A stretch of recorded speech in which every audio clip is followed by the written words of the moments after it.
All right, a very happy Sunday evening. Hopefully everyone is doing well. Your NFL teams have won. Mine has not played yet. I am not expecting much from the New York Jets. My fantasy team stinks. At 3 o'clock, I had a 1% chance of winning, and I still had 4 players left, including the San Francisco defense, who are, at the time, pitching a shutout right now. So you got to love fantasy, but we're going to do a Jrue Holiday video. He was traded around lunchtime for Robert Williams and Malcolm Brogdon, and certainly draft picks, 2024 Golden State first, 2029 Boston unprotected first. We're going to go over the semantics of the trade, the cap mechanics. I figured let's get through some of these NFL games before we do a video here. We thought all along Holiday was going to be traded. I thought it was potentially could have been Friday night. I had my note cards with me. I was out at my son's high school football game. I thought he was going to go to Boston Friday night. A little bit of a different package. I thought it could have been more of a kind of Malcolm Brogdon, and then let's just throw in all of our role players, whether it be Peyton Pritchard and Luke Cornett, Blake Griffin in a signing trade, Jordan Walsh, and then certainly draft equity. Certainly a little bit of a different, they keep somewhat of their depth in this trade. Boston does. The Celtics are a apron team. They had to come within 110% of Holiday's $36.8 million salary. You were looking right around $33.5 million. When you look at Malcolm Brogdon at 22.5 and Robert Williams at 11.6, that gets you within 110%. So it works from their end. From Portland's perspective, they had to come within 125% of Holiday's $36.8 million.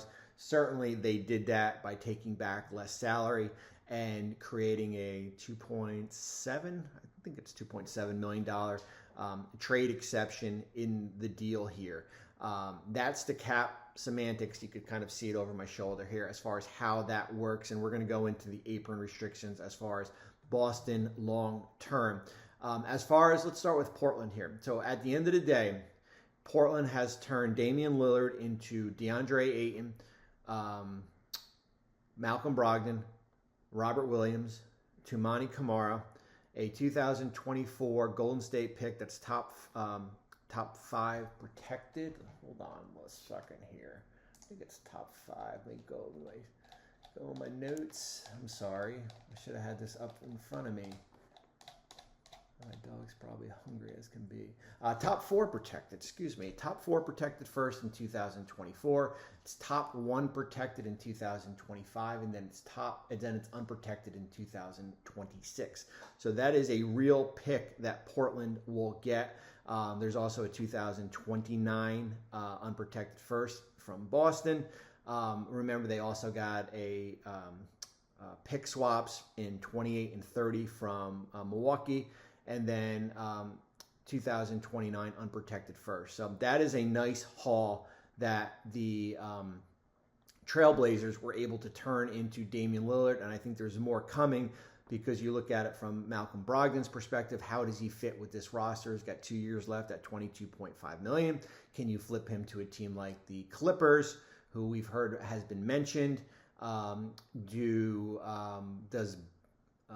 Marcus Morris and filler and a second get you Malcolm Brogdon in Los Angeles, and then certainly are you comfortable taking on that Brogdon second year here? So that's the player to keep an eye on in Portland. Certainly keep an eye on Robert Williams, who's got $11.6 million. He's got this year, and he's got 2 more years.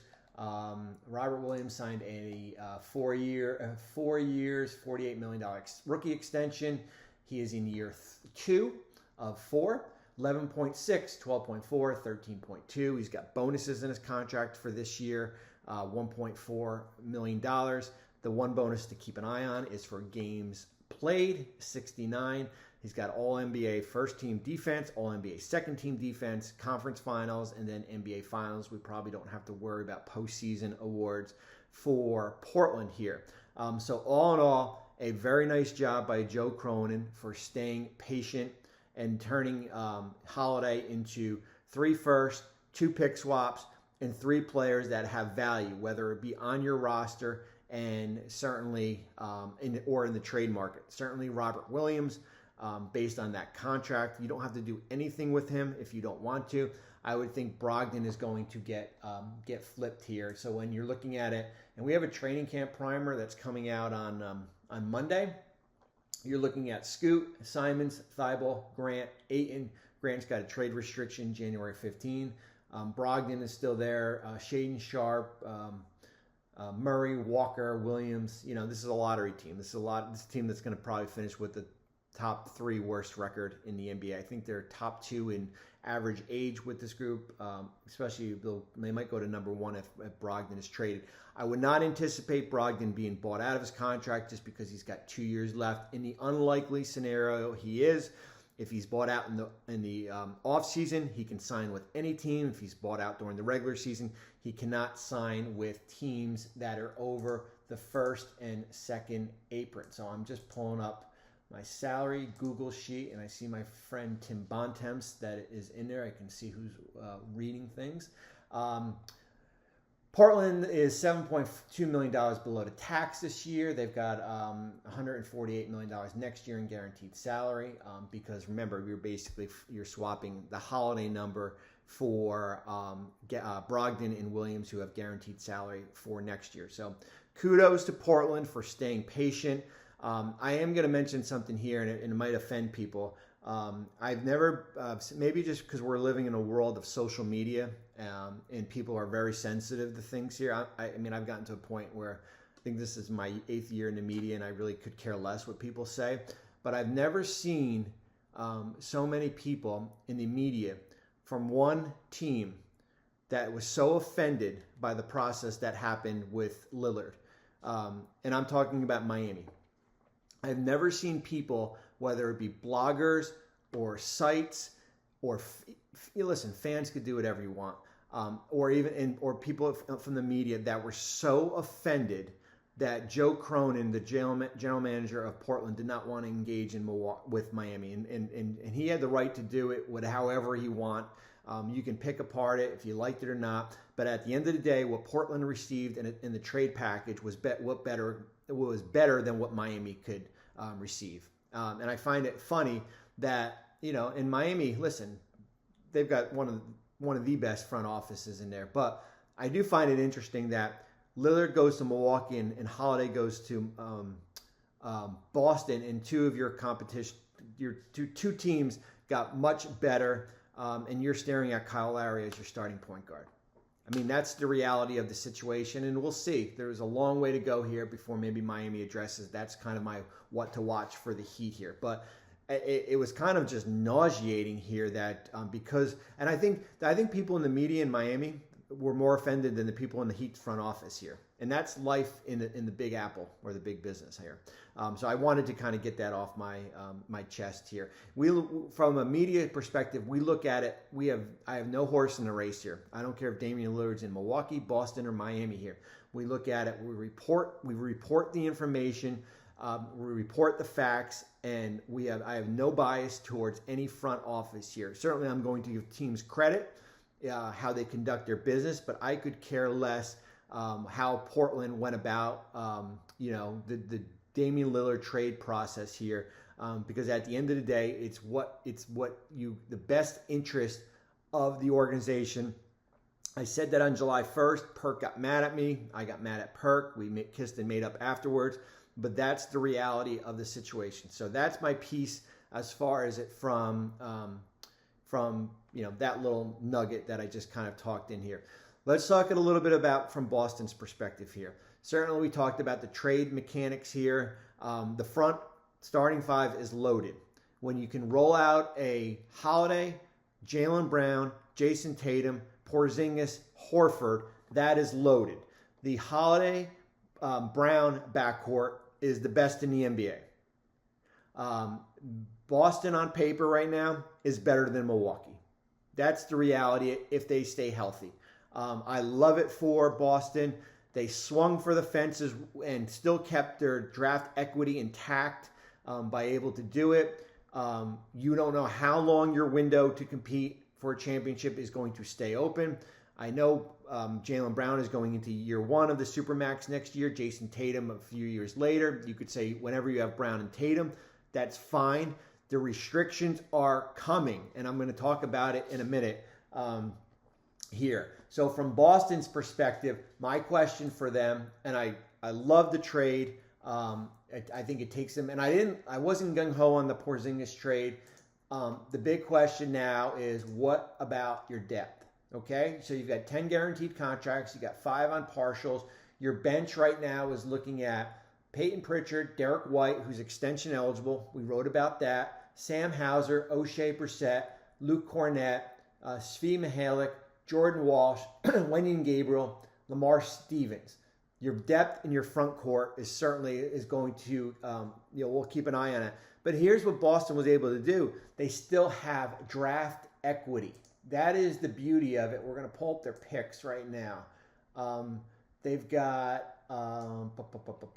let's see here. Let's see, seconds. 2, 3, 5, 6. They got 8 seconds to play with.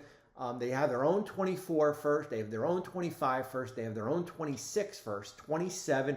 There's a swap in 28 with San Antonio, and they have their own 30 pick in 2030. So on my account, they have 3 tradable firsts that they can move in a deal. They can go 24, 26, and 24, 26.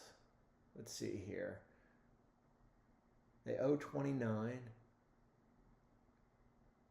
Two tradable first, excuse me.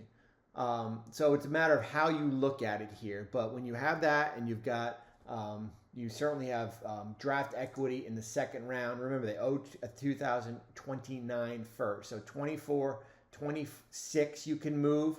Can't move 28 because it backs up there to 29. Back-to-back years, remember.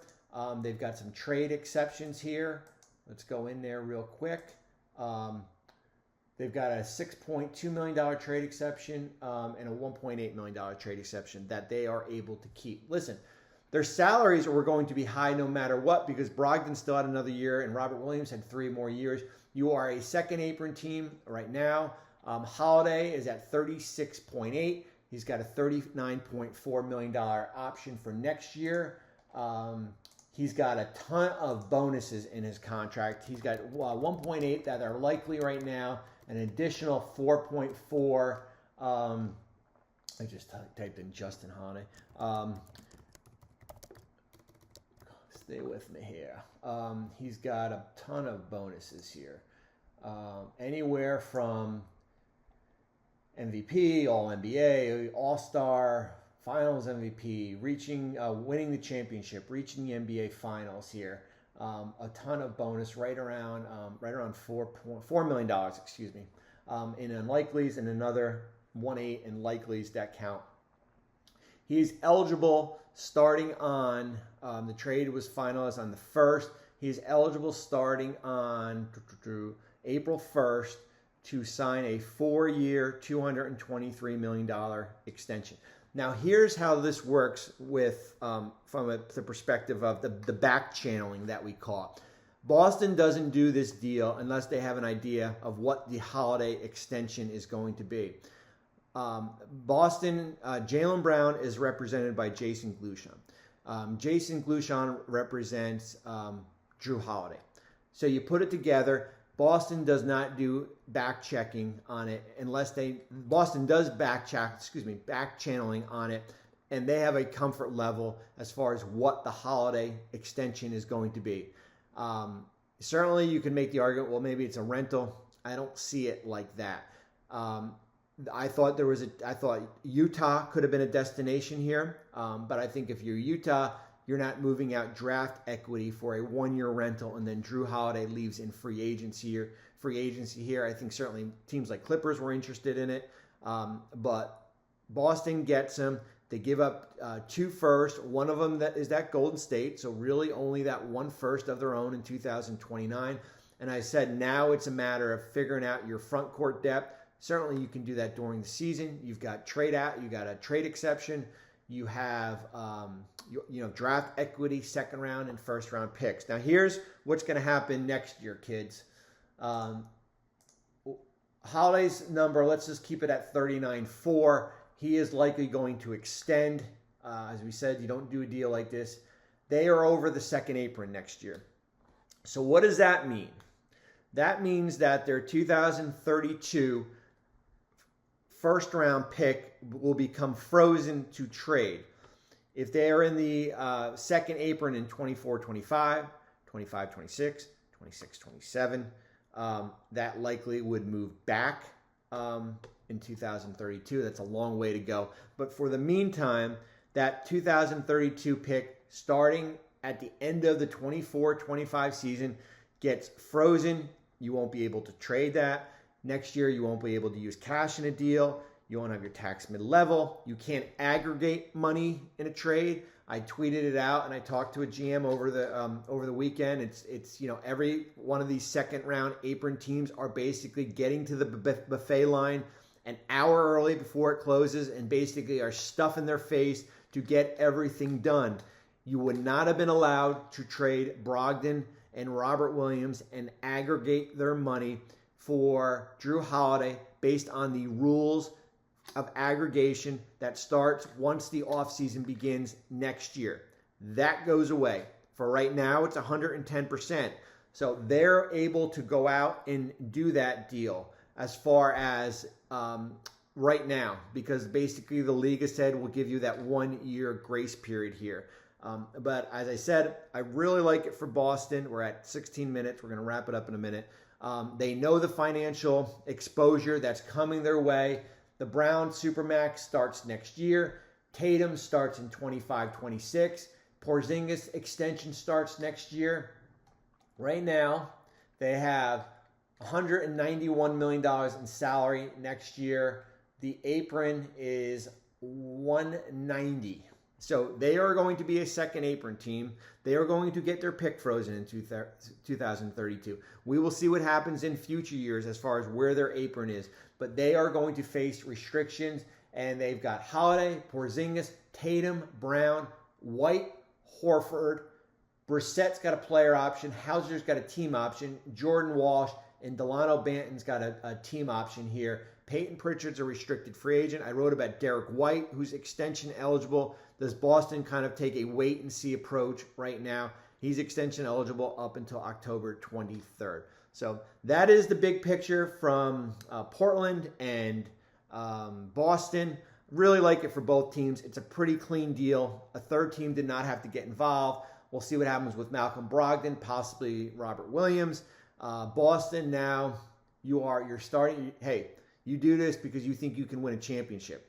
I was not in love with the roster. I thought certainly the top three teams, but I thought there was some separation. I thought the East in general was a little bit weakened here. But all in all, a good day for Boston, a good day for Portland. You keep on adding.